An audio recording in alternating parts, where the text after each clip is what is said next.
Hey there, welcome back to Side Channel today. Regiments of soldier crabs, several thousand strong, march and countermarch across these Australian beaches. They sift out microscopic food, but they can only feed for a few hours while the sand remains damp. And it's not just the tide they're racing against. Hunting birds follow in their wake, but the army is undeterred.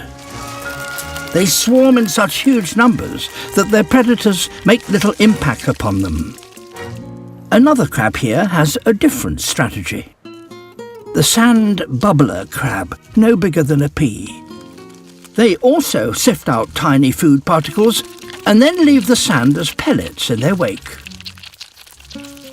Sand bubblers are wary and never venture far from their burrows.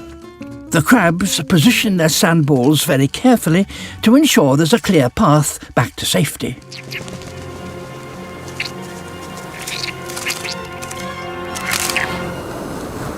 As soon as the coast is clear, they're off again, racing to feed before the sand dries out.